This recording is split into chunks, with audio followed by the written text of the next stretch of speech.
تو به این فکر کردی که وقتی پورتال جهنم رو میسازیم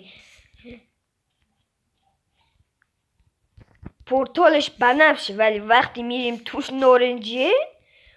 این بنفشه در حالی که پورتال اند آبیه. تا حالا دقت کردی که یک کرافتینگ تیبل رو وقتی ما با 4 تا چوب قرمز یا صورتی میسازیم رنگش هیچ ربطی به قرمز یا صورتی نداره؟ تا حالا به این فکر کردی که شیشه ها تو ماینکرافت اصلا خالی نیستن؟ و تا حالا به این فکر کردی که اگه اسلایم ها تو واقعیت بودن چه شکلی میشدن؟ به نظر من همون ژله هایی بودن که میخوریم.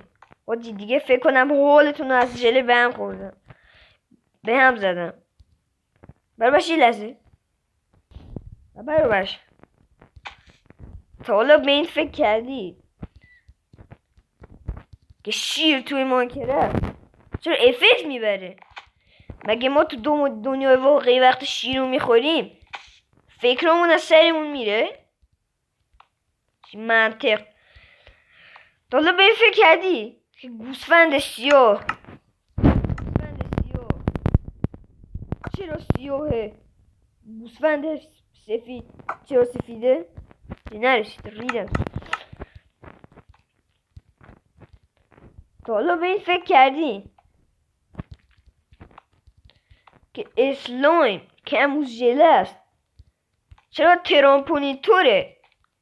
نگاه تو دنیا واقعی اگه اینجوری باشه و تا حالا به این فکر کردی که یخ تو ماینکرافت چرا اینجوری میشکنه؟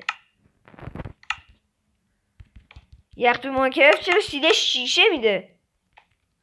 ما تو دنیای واقعی وقتی شیشه رو میشکنی صدا یخ میده؟ این چیزا و تا حالا به این فکر کردی که بدراک چرا نمیشه کندش؟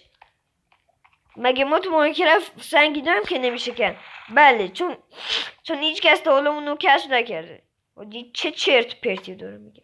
اون بعد تا حالا به این فکر کردی که اگه تو دنیای واقعی یه بلاک دایمن داشتی چقدر پولدار میشدی؟ اگه میخوای پولدار باشی و یه بلاک دایمن داشته باشی حتما این ویدیو رو لایک کن و دنبال کن و کانالمون رو برای دوستان معرفی کن. حالا اگه همین این کارو کردی تو دنیای واقعی یه بلاک دایمن بهت میده. برو بریم.